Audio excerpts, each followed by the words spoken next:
All right, Carlton Fisk, you come into Vegas to play in the Gamez Charity Classic. It's got to feel pretty good. You just won the Celebrity Shootout. I know. Well, I'll tell you, there's some good golfers in that Celebrity Shootout. I was really surprised that I did as well as I did, or last as long as I did. I haven't played since Christmas, so I was pretty happy, pretty fortunate. We had three playoff holes, and I ended up staying in the hunt, and right down to the end we had a playoff hole with Marty Barrett. So I guess they probably wanted to have another previous winner.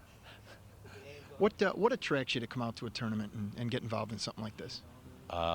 First of all, Robert Gamez attracted me first. I met him a couple years ago in the Chicago area when he was playing in the Western Open, and what a genuine, nice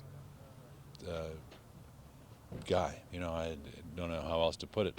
And he said he had this tournament out here for the kids, and asked if I'd come out, and I said absolutely. And you see all the guys that are here, the Maddox boys and Marty Barrett, and some of the performers and entertainers that are here in the city. You know, when you can get involved in the community and give back what some of the good fortune that you've had over your career and in your lifetime, it doesn't happen at any better place than on a golf course. It makes all of us happy that we can come out here and sort of display a certain degree of athleticism, but to come out here and help Robert in his cause, that's why we're here. Now, when you played, you were always a character guy. You had the tremendous work ethic. Was that something that was instilled in you from your parents? I think so. Yeah, I grew up in New England, had that conservative, staunch New England work ethic, and I was always told when I was growing up that if you're going to do it right. And if you're going to be prepared to do it, you have to practice right. So I put in a lot of time and effort, and it was really a sort of a conscious approach on my part. I didn't sort of fly or float through my career. Now, when you're getting to the point where you're thinking, hey, maybe I can make the major leagues, are you thinking, yeah, I'll probably play till I'm 40 and then get elected to the Hall coming up when I'm about 50? Never in my wildest dreams did I think that a small-town boy from New Hampshire who plays 12 games a year in his high school baseball program would have a chance to be a Major League Baseball player. It was everybody's dream in New Hampshire to play for the Red Sox, and to have it come true, and then to have it come true for the length of time that it did come true for, that it was beyond my wildest dreams. And I got started a little bit later because of the experience at the amateur level.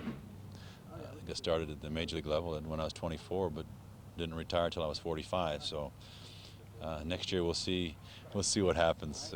It's going to be a pretty good class next year with Nolan Ryan, George Brett, Robin Yount, and myself, and then a couple of carryovers from previous years. So that's going to be interesting. Do you expect to be in that class? I expect to be available to receive the phone call if it does come, but I don't think I can sit around and worry about it.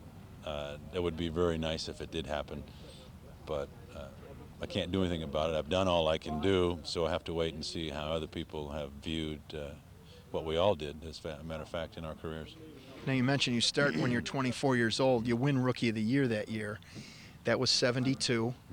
I think you led the league in triples as a catcher. Now, how the hell did you do that? That's maybe one of the most obscure trivia questions in the history of the game, that in my rookie year that I led the league in triples. So, but I can tell you, as the years went on and the games piled up, there weren't many triples left in these legs at the end, I can tell you that. How do you approach the game? Certainly physically very demanding at your position of catcher, but how do you approach the game mentally to get up and stay up over the course of 150-plus games? That's the most difficult part about the game. The game is fun, and the game allows you to play your whole life. Most people can't play games their whole life, or your whole career anyways. It allows you to play games your whole career, but the toughest part about it is there's such talent and such competition and such visibility of your performance that the toughest part is to be ready physically and mentally every day for 162 games a year. And I think you look at the course of the season, the best players are the players that have the fewest dull days. The worst players, which are still pretty good players, are the players that have the most sort of, I always call them brain dead days. You're just dull. You're not sharp. You're not quick. Your reflexes aren't clicking on all cylinders. But it's those days that if you can make the most out of the days that you have to grind, because the season does turn into a grind, that's when you put together a good season, good years in a row, and then ultimately a good career. You mentioned visibility, one of the highest visibility replays that continues to live on, Game 6, 1975 World Series. Until you get elected to the Hall, that's got to be the highlight. Oh, absolutely. Probably the single biggest highlight of my career. And it's has done well by baseball, too. Or baseball has done well by that particular highlight clip, because it's shown all the time. It's even in Robin Williams' most recent film, Good Will Hunting. So there's a whole scene in there about that. So I'm kind of happy that they used that. It sort of, I think, brought it to the consciousness of a lot of people again, and that maybe the timing is perfect for next year. Now, you really appreciate what you were able to accomplish. Certainly, you almost revere the game. That's the feeling I get. Do you think the players today appreciate the game the way you did? That's tough to say. I think your best players have never used the dollar sign as a motivating factor. I think pride and your ego and your desire to be the best and play the best that you can every day, I think that's what drives most players.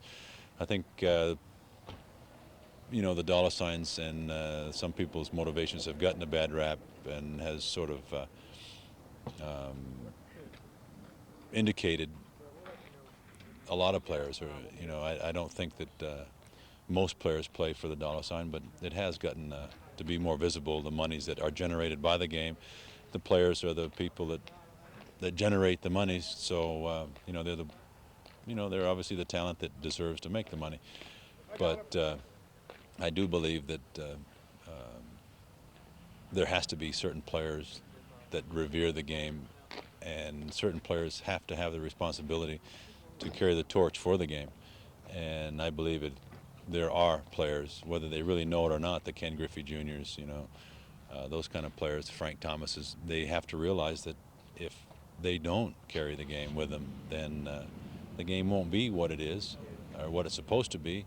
Interest will wane, and then we don't have the game anymore. So I think it's a responsibility that the players have. They have a responsibility to carry themselves like a professional, but they also have the responsibility of carrying the game that they're supposed to. Final question. I'd love to monopolize your time, but I know you got to get going. I appreciate the interview very much. What is the feeling inside knowing that you are a standard by which all catchers shall forever be measured? Well, I don't know if I've ever heard it put quite that way, but I do have some things in my pocket that are going to be tough to put in somebody else. Take out of my pocket and put in somebody else's. With the number of games I've caught, it's a major league record for most games caught, and the number of home runs that I have as a catcher is a major league record. So people are going to have to play really good for a really long period of time in order to, sort of wrestle those back.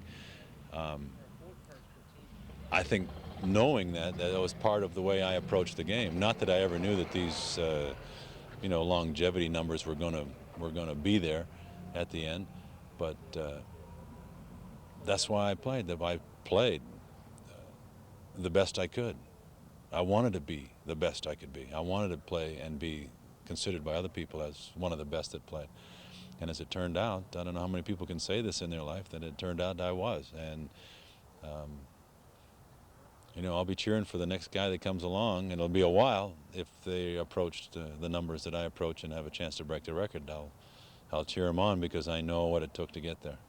Well, the next time I speak with you, Carlton Fisk, it'll be at Cooperstown. Well, I hope I'll see you're you right. up there. Thank you very much. Thank you. Appreciate it. Thanks.